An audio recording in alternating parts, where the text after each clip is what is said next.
So I was asked by Transition to review their new Regulator CX e-bike, but there was a catch. The location, Phoenix, Arizona, a 10-hour flight to an area that hadn't seen rainfall in almost 2 years. Subsequently, the surrounding trails looked like this. An unfamiliar surface of loose gravel, dust-covered rocks, and cactus pines.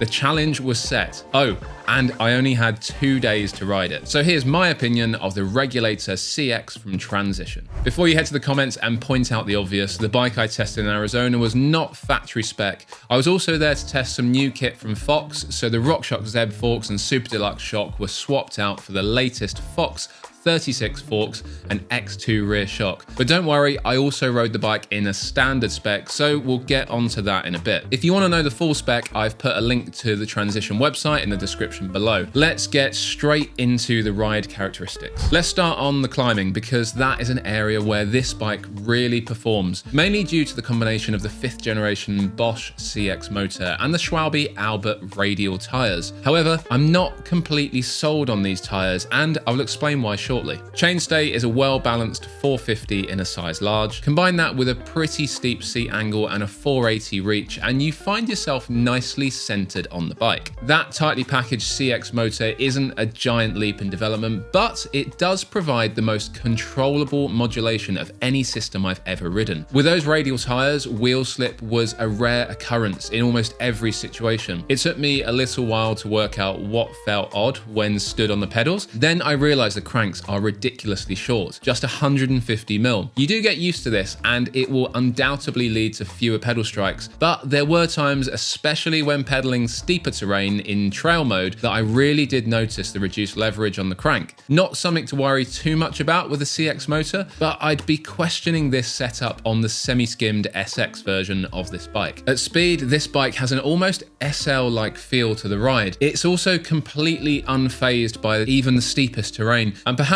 more capable than its 64.5-degree head angle might suggest. Its relative low weight, I think, is a big contributor in these environments, leading to the bike feeling more nimble than you would expect of a full-fat e-bike. The rear triangle feels extremely stable when riding at speed. Off-camber chatter and hip jump landings are managed without any noticeable rear-end wobble. The low standover height is also welcomed, allowing the bike to move freely beneath you in steep or technical sections. The only negative I could really pinpoint on the descents were the radial Alberts on hard packed terrain. Even at harder pressures, the rear end felt unnervingly unpredictable, and at times I had to question whether I had a flat tire. As an all-rounder, there was almost nothing to dislike, but I still wasn't completely sold, mostly due to the unpredictable environment. And for me, the 2 days of riding in the desert had come to an end.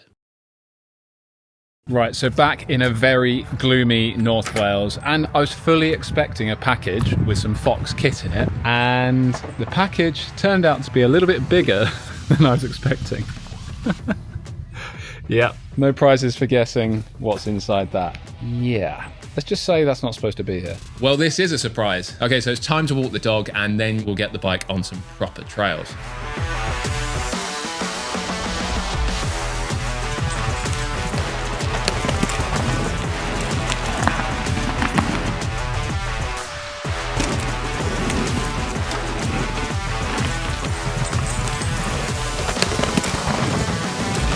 Let's talk about the cockpit. It's the first time I've used a non-electronic shifter in a while, and it's kind of underwhelming, especially for an 8.5 gram bike. The TRP brakes are okay. These are not actually the production spec brakes, but these are effectively the same system with a little less adjustment. 200mm front rotor, 220 would be nice. The dropper post works nicely, suggesting the internal cable routing is adequate, and the Bosch system controller is nice and discreet. Although I would like a digital display on the top tube, even just for a more accurate battery indicator. Expect to see an update from Bosch on this subject very soon. One thing that really stands out is just how quiet this bike is. The CX motor now has almost no rattle, but also the free hub is completely silent. And as previously mentioned, the rear linkage feels properly solid. When it comes to batteries, Transition opted for a 600 watt-hour unit to keep the weight down and maintain a sleek design. Whilst they succeeded on both fronts, it comes at the cost of range. If you're the type of rider who loves all-day epics in the mountains, you'll either need to invest in a £400 range extender or stick to trail and eco modes to make it through those long rides. Personally, I quite like this approach. The majority of my rides fall within the range of the 600 watt-hour battery, and I subsequently get to ride a more nimble bike most of the time. And you never know when else you might be grateful of a lighter bike. Time to summarize. The simple, unfussy design provides a big clue as to how this bike performs overall. Let's start with the negatives. Well, the short cranks won't suit everyone. You do feel that they limit the leverage you have, especially when you get caught out at low cadences. That being said, the ground clearance is excellent, so these could just as easily be in the positive section depending on the rider. Some, like me, might prefer a SRAM Axis drivetrain. When descending, the Schwalbe radial tyres are certainly not for everyone and won't suit hard-packed summer conditions. And the limitations of a 600 watt-hour battery are clear to see. However, for me, the benefits outweigh the negatives with the option for a range extender. And that sleek carbon down tube housing the battery has zero protection from rock strikes. Maybe not an issue in Bellingham where this bike was conceived, but a big concern on the slate-covered trails of Snowdonia. I'm not going to mention price. You can say what you feel about that in the comments below. Let's talk positives. The combination of the 5th generation CX motor, the rear linkage design, and that radial Albert rear tyre lead to a bike more capable of technical climbing than probably any bike I've previously ridden. The steep seat post and low standover aid in climbing, both sat down or stood up, so no matter your preference, you've got no excuses when things get technical. The overall weight, claimed or actual, is still very good for an e-bike with such a burly build, leading to a nimble and almost playful feeling bike in the turns. On the descents, the bike is remarkably quiet for a full-fat e-bike, helped by that silent rear hub, good cable management, and the near-silent CX motor. That silence is something I've really grown to like, and comfortably the closest experience to riding an acoustic enduro bike.